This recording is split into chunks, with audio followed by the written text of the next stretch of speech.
पहले 3 सवाल हमारे मुकम्मल हो गए थे कल के लेक्चर में। तो क्वेश्चन नंबर 4 और उससे आगे इस एक्सरसाइज का जितना हिस्सा है तकरीबन एक ही फॉर्मेट के क्वेश्चंस हैं, तो किसी एक सवाल को ध्यान से समझ लें तो सारे अटेम्प्ट हो सकते हैं। मेरी कोशिश होगी आपको 2 तरीकों से ये फॉर्मेट सिखाया जाए, आपकी मर्जी जौन सा चाहे आप अप्लाई करें। क्वेश्चन नंबर 4 क्या है? Find the values of remaining trigonometric functions. एक ट्रिग्नोमेट्रिक फंक्शन की वैल्यू आपको बताई जा रही है और वो कहता है बाकियों की आप मालूम करें। आपको पता है टोटल 6 हैं, तो अगर एक आपको बता दिया जाता है तो उसका मतलब है बाकी 5 की वैल्यूज आपने मालूम करनी होती हैं। वो एक जो दिया होता है उसका एक रेसिप्रोकल भी होता है, तो एक तो समझ लें रकम से फौरन ही मिल जाता है हमें डेटा। अच्छा, साथ में क्वाड्रेंट का भी ख्याल रखना होता है, कौन से क्वाड्रेंट में हमने डिस्कशन करनी है और उस क्वाड्रेंट के मुताबिक उस अ, मालूम करने वाले फंक्शन की अलामत भी वही सेट करनी होती है। तो पहला पार्ट है हमारे सिलेबस के साथ भी है जी, फर्स्ट भी है, सेकंड भी और फिफ्थ, ये 3 पार्ट है स्मार्ट सिलेबस से। तो इसमें पहले पार्ट पे देखते हैं जी यहाँ पे किस तरह से काम किया गया है, फिर हम उसको देखते हैं कुछ हमने ऊपर बदलना हुआ तो। ये देखिए बच्चों, फर्स्ट पार्ट पे यहाँ अच्छा हुआ कुछ जगह भी मिल गई हमें कैलकुलेशंस करने के लिए भी, लिखने के लिए भी। तो देखिए जी, साइन थीटा की वैल्यू बताई जा रही है विच इज 12/13, और एंगल के बारे में बताया जा रहा है that the terminal arm of the angle is in first quadrant.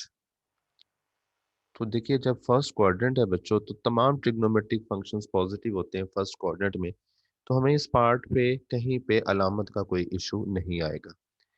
देखिए उसने साइन की वैल्यू दी है आपको, तो मैंने कहा इसका रेसिप्रोकल कोसिकेंड उसकी वैल्यू भी मिल गई हमें। अगर साइन 12/13 है इट मीन कोसिकेंड 13/12, अब हमें 2 मिल गई, बाकी रह गई 4। तो साइन की वैल्यू से कॉस की वैल्यू पे जाया जा सकता है। वो जो फंडामेंटल आइडेंटिटीज का प्रूफ किया हमने उसको इस्तेमाल करें। आपने प्रूफ किया था कॉस का थीटा प्लस साइंस का थीटा 1 के इक्वल होता है, तो वहां से कॉस का थीटा इक्वल मिला 1 माइनस साइंस का थीटा। यूं कह लीजिए यहाँ से सिंपली कॉस थीटा किसके इक्वल मिलेगा, under root of 1 minus sine का थीटा। ये फॉर्मेट जहन में रखिए, बहुत यूज होना है इस एक्सरसाइज में, कि जब आपको साइन या कॉस में से किसी एक की वैल्यू दी हो और दूसरे की वैल्यू आपने मालूम करनी हो, तो जिसकी वैल्यू दी हुई है ना उसके स्क्वायर को 1 में से निकालिए। बच्चों मेरे अल्फाज पे गौर कीजिएगा, जो वैल्यू आपको पता है उसके स्क्वायर को 1 में से निकाल दें और उस पे अंडर रूट दे दें, तो आपको दूसरे की वैल्यू मिल जाएगी। ये मैंने साइन और कॉस के लिए बोला है। अगर आपको कॉस की वैल्यू पता है तो साइन की इस तरीके से निकाल सकते हैं, अगर साइन की पता हो तो कॉस की इस तरीके से निकाल सकते हैं। तो ये कैलकुलेशन जब यहाँ इन्होंने की है तो देख लीजिए कि कॉस की वैल्यू प्लस माइनस, यहाँ भी प्लस माइनस लिखा जा सकता है, +5/13 मिली, क्योंकि क्वाड्रेंट फर्स्ट है तो हम +5/13 को कंसिडर करेंगे जिसे। अब अगर कोई बच्चा कहे जी आप इस सवाल को किसी और तरीके से कैसे हल करवा सकते हैं, तो मैं आपको बता देता हूँ तरीका। इसके लिए मुझे एक ट्राइंगल बनाना होगी। यहाँ बना लेता हूँ मैं ट्राइंगल, और वो जो राइट ट्राइंगल होनी चाहिए। राइट ट्राइंगल कौन सी होती है भला बच्चों, जिसमें एक एंगल 90 का होता है। जिसमें एक एंगल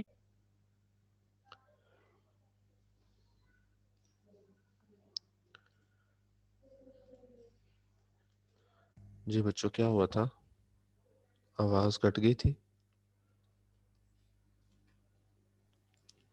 नो सर। दोबारा से बोर्ड पे आना पड़ेगा मुझे। जी मैंने यहाँ पे एक ट्राइंगल बनाई थी, कुछ कनेक्टिविटी का इशू हुआ था, मैं दोबारा बना देता हूँ।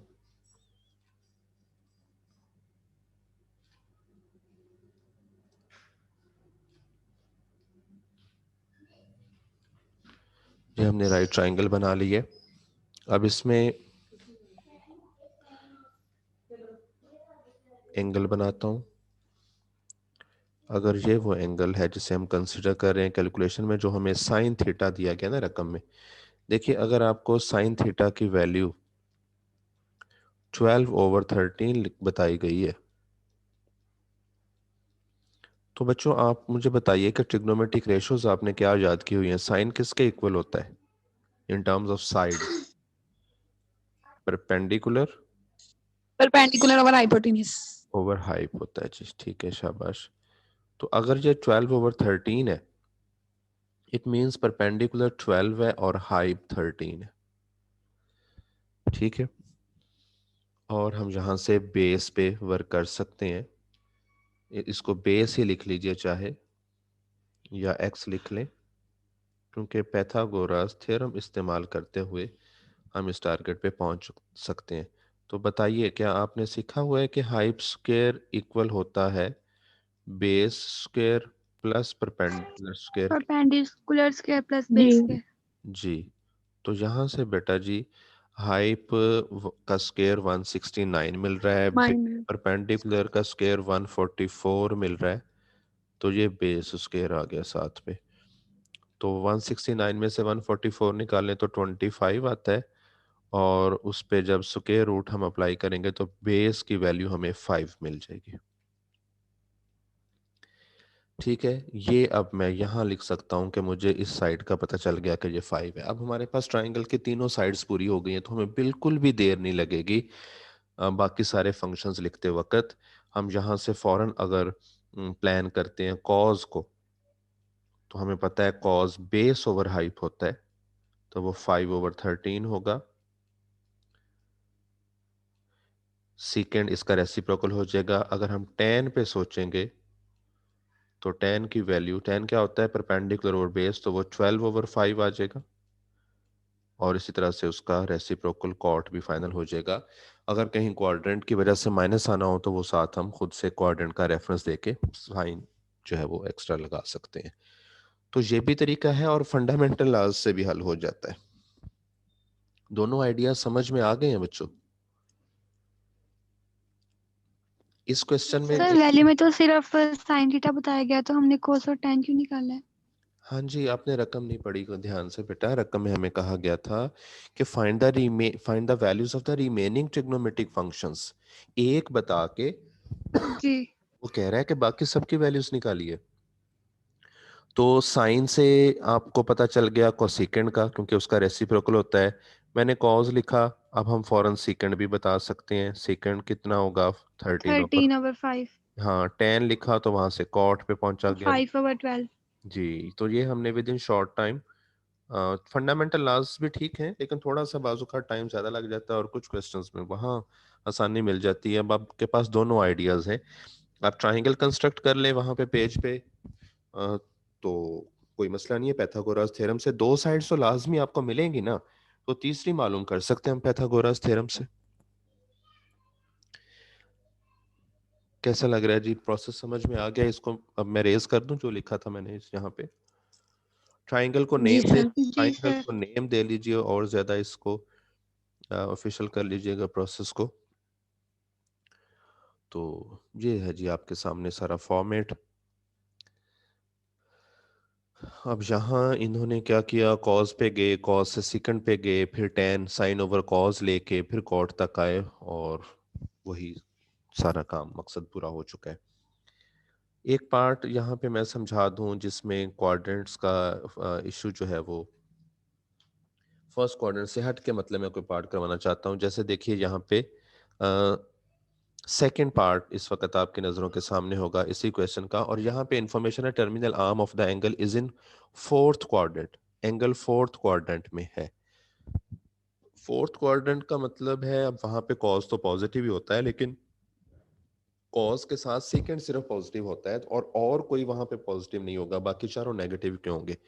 तो जब आप कॉस की वैल्यू के बाद सेकंड लिखेंगे तो कोई इशू नहीं साइन का, वो प्लस ही रहने दे।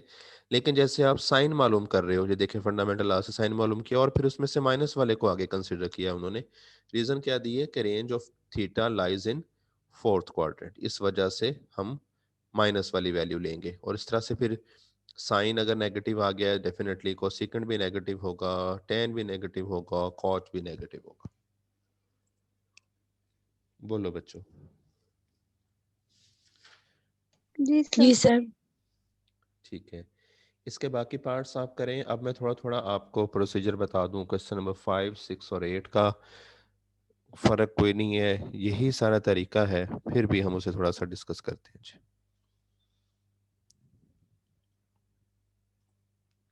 ये क्वेश्चन नंबर 5 है जी। जी देखिए यहाँ पे कॉट थीटा की वैल्यू दे दी है उसने, और वो कहता है terminal arm of the angle is not in first. इस पे थोड़ा सा बात कर लेते हैं बेटा। कॉट की जो वैल्यू आपको दी गई है, मुझे बताइए वो पॉजिटिव है या नेगेटिव है? पॉजिटिव। पॉजिटिव है, क्योंकि क्योंकि साथ कोई माइनस का साइन है ना, आपको नजर आ रहा है, इट मींस पॉजिटिव है। तो अब वो उसने कहा है कि ये फर्स्ट क्वाड्रेंट में नहीं है, तो आपने सोचना है कि कॉट पॉजिटिव कहाँ कहाँ होता है, फर्स्ट में होता है और थर्ड में होता है। थर्ड में। अगर वो थर्ड में कॉट होता है अगर वो और कॉट की फर्स्ट में। वैल्यू पॉजिटिव वाली बता के कह रहा है कि फर्स्ट में नहीं है आप, तो it means terminal arm is in third third quadrant. में है। ये देखें यहाँ पे हमने डिसाइड किया as value of cot, since cot theta which is 15/8 is positive and the terminal arm is of the angle is not in first, so terminal arm of the angle will lie in third. So हमारा decision final क्या हुआ कि हम इस question को quadrant number third के लिए deal three. करेंगे, क्योंकि इसने कहा जी। फर्स्ट में डील नहीं कीजिए। तो थर्ड में जिसका जो साइन है उस लिहाज से ऐसा कोई स्केच बनाने की जरूरत नहीं है। जो सिंपली अगर ट्राइंगल कंस्ट्रक्ट करनी हो तो मैंने आपको आइडिया दे दिया है। देखिए आपको कॉट की वैल्यू दी है, आप फौरन टेन पे आ जाए। मालूम जी। तो करनी करनी है सारी। टेन इसलिए कि टेन पे ज़रा हम बात करना आसान समझते हैं, पसंद करते हैं, हमें ज़्यादा वाकफियत है इसकी। और टेन होता कौन है? परपेंडिकुलर ओवर बेस होता है ना। Yes। इसका मतलब है कि हमारे पास एक राइट एंगल ट्राइंगल अगर हम कंस्ट्रक्ट करेंगे तो परपेंडिकुलर की को 8 लिख देंगे और बेस वाली जगह पे 15 लिख देंगे। पैथागोरस थ्योरम अप्लाई करें। यहाँ भी यही किया है इन्होंने, पैथागोरस थ्योरम अप्लाई किया है। लेकिन आप इस स्केच की बजाय यहाँ पे उसने क्या किया, क्वाड्रेंट्स के अंदर बात को ले गया। तो इतनी डिटेल में जाने की जरूरत नहीं है, यहाँ आपकी मिस्टेक हो सकती है। मैं आपको बताता हूँ तरीका। बस आपने ट्राइंगल हर बार इस तरह की बना लिया करनी है, ठीक है। आपने ऐसी ट्राइंगल बना के तो क्या करना है कि यहाँ पे लिख देना है अपना थीटा एंगल, क्योंकि ये रफ स्केच होते हैं, इसमें कोई पैमाइशें नहीं चाहिए होती। और बात क्या हुई थी, परपेंडिकुलर को आप लोग क्या लिखोगे, 8, और बेस को आप लिखेंगे 15। तो यहाँ से हाइप आपको मालूम हो जाएगा जो कि 17 आएगा। और फिर आप सारे आसानी से लिख सकते हो। अलामतों का ख्याल रखिएगा जी। जी जी सर। ओके, जी। ठीक हो गया जी।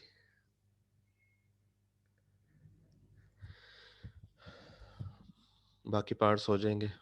ये बाकी पार्ट्स क्या, इस तरह के बाकी क्वेश्चंस देख लेते हैं। थोड़ा सा छठे को भी थोड़ा सा जनरल फॉर्मेट में आता है, तो यहाँ जो मर्जी तरीका अप्लाई करें। कोसेकेंड की वैल्यू है m² + 1/2m। एंगल के बारे में बताया जा रहा है कि 90 से छोटा, 0 से बड़ा है, और कहा जा रहा है बाकी ट्रिग्नोमेट्रिक फंक्शंस की वैल्यूज निकालिए। सो मेरा नहीं ख्याल कोई फर्क है। अच्छा ये बात थोड़ा सा चेक कर लें। एक था पिछले क्वेश्चंस में वो खुद कहता था कि आप फलां क्वाड्रेंट में, अब उसने एंगल बता दिया। तो इससे भी तो पता चल ही जाता है कौन सा क्वाड्रेंट है, क्योंकि 90 से छोटा और 0 से बड़ा कौन सा क्वाड्रेंट है? फर्स्ट। फर्स्ट में। हाँ जी, बात वही है जी। बाकी रही बात कोसेकंड है आपके पास, आप वहां से साइन पे आ जाइए, और साइन से आप ये वो जो फॉर्मेट मैंने आप लोगों को सिखाया है उसको फॉलो करें। अगर कोसेकेंड m² + 1/2m है, इट मीन साइन क्या होगा, 2m/m² + 1। m²+1। क्वाड्रेंट फर्स्ट है, कोई माइनस प्लस का भी रोला नहीं, सारे प्लस के हैं। तो इसका मतलब परपेंडिकुलर 2m आएगा, और जो हाइप है वो m²+1 है। तो आप पैथागोरस थ्योरम से बेस के लिए वर्क करें, और फिर थोड़ा सा टाइम लगेगा, आप अपनी पूरी लिस्ट प्रोवाइड कर दोगे से कि ये लो 6 के 6 पूरे हो गए जी। जी सर। प्रैक्टिस की जरूरत है, थोड़ी सी प्रैक्टिस, ज्यादा भी नहीं, ज्यादा जितनी मर्जी करें, मतलब जरूरत एक दो क्वेश्चन करने से आपको ग्रिप आ जाएगी कि हाँ जी हम कर सकते हैं आसानी से। उसके बाद क्वेश्चन नंबर 8 है जी। और क्वेश्चन नंबर 8 को मैं थोड़ा सा एक्सप्लेन यूं कर दूं कि यहाँ पे कॉट थीटा की वैल्यू देने के बाद वो आपसे ये चाहता है कि क्वाड्रेंट फर्स्ट है और आप ये एक्सप्रेशन जो है इसके लिए इसे हल करें। मतलब अब उसने सारे ट्रिग्नोमेट्रिक फंक्शन नहीं पूछे, क्या क्या पूछ लिया, साइन और कॉस, सिर्फ ये दो चाहिए क्योंकि इन दो की वैल्यूज पता होंगी तो यहाँ दर्ज हो पाएंगी। तो यहाँ इस क्वेश्चन को एक टोटली डिफरेंट फॉर्मेट से हल किया गया है, कोई जरूरी नहीं है आप लोग इसे फॉलो करें। मैं आपको सर साइन और कॉस की वैल्यू निकाल के फिर उसमें पुट कर दें, ऐसे कर सकते हैं? जी जी जी, मैं यही बात आप लोगों को करने जा रहा हूँ। यहाँ जो तरीका बनाया है इन्होंने इसी से, यानी कि वो जो रिजल्ट है उसे इस तरह सेट किया कि उसमें कॉट की शेप बनवा के और उसे दर्ज कर दिया। गलत नहीं है, ठीक है, लेकिन आप अगर एक एक्सरसाइज के तमाम क्वेश्चंस एक फॉर्मेट से करना चाहते हैं तो आप कॉट से टैन पे जाइएगा, वही तरीका जो आपको पहले मैंने सिखाया है। टैन से आपको पता चला कि टैन 2/5 है, इस 2/5 से फौरन डिसाइड हो जाएगा टू कौन है और 5 कौन है। इसे डिसाइड हुआ टू परपेंडिकुलर है और 5 जो है वो बेस है। ठीक है, यहाँ फिर थीटा लिखना मत भूलिएगा क्योंकि हम इस थीटा के रिस्पेक्टिव परपेंडिकुलर और बेस को नेम दे रहे होते हैं। अब जब आप इतना काम कर लेते हो तो उसके बाद आप पैथागोरस थ्योरम लगाओ, हाइप स्क्वायर इक्वल होगा base square plus perpendicular square के, तो 25 × 4 ये कितना बनेगा, √29 बनेगा। 29 का अंडर रूट जो है ये आपके हाइप की वैल्यू आएगी। और आप यहाँ से साइन थीटा की वैल्यू निकालें, कॉस थीटा की वैल्यू निकालें और जहाँ जहाँ दर्ज करके एलसीएम लीजिए, एग्जैक्टली यही जो आप 26/3 मिलेगा जी आपको। वैसे ये भी जी किया सर। किया जा सकता है, लेकिन इसमें देखें ना, ऊपर से साइन थीटा कॉमन लिया, नीचे से भी साइन थीटा कॉमन लिया, तो थोड़ा सा फॉर्मेट चेंज है, गलत नहीं है। और उस कॉर्ड की शक्ल में आके फिर इस पे वर्क किया है। तो मेरा तो मशवरा यही है कि जैसे आप बाकी सारे सवाल कर रहे हैं उसी तरीके से इसे भी हल करें, ताकि आप लोगों को बाद में इसे स्पेशल याद ना रखना पड़े कि वहां ये करना था जी इस क्वेश्चन के। कर लोगे या इसे मुकम्मल कर दूं मैं? सर कर लेंगे। कर लेंगे। जी। किसी बच्चे को लग रहा हो कि मुश्किल हो सकती है कोई, तो कर लेते हैं, ऑलमोस्ट वैल्यूज तो डिसाइड हो गई हैं।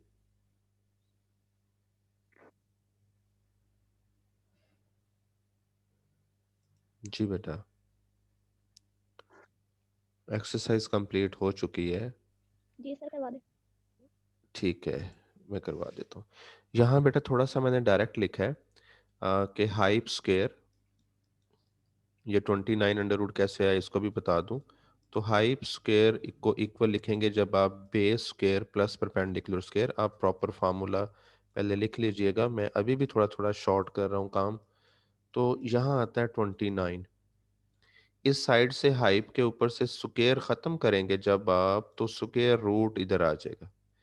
ये मैंने बता दिया कि ये ट्राइंगल पे जो वर्क किया मैंने, पैथागोरस थ्योरम अप्लाई किया, उससे ये हाइप √29 कैसे आया। अब जब ये पता चल गया है तो साइन थीटा की वैल्यू लिखना कोई मुश्किल नहीं। साइन क्या होता है, परपेंडिकुलर ओवर हाइप होता है, इसका मतलब साइन की वैल्यू 2/√29 है। और कॉस की वैल्यू क्या है, बेस ओवर हाइप होता है, सो 5/√29 हो गई। अब हम सिर्फ देखेंगे कि हमने ये वैल्यूज जहां पे दर्ज कैसे करनी है। मैं इसी खाली जगह से फायदा उठाता हूँ।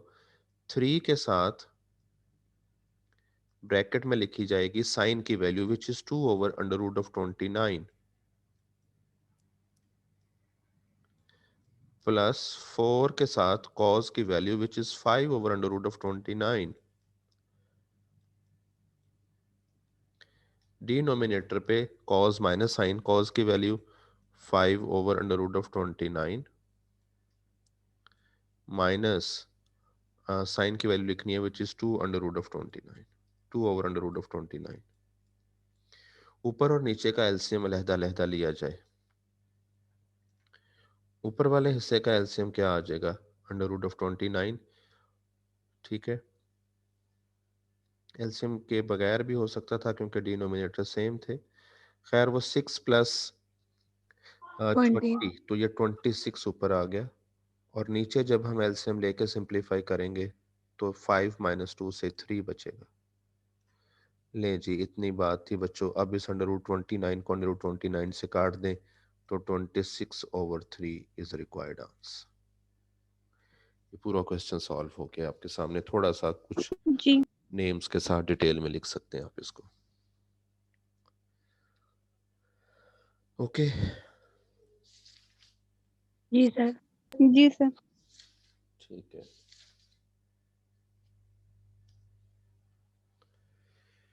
और कोई बात पूछना हो?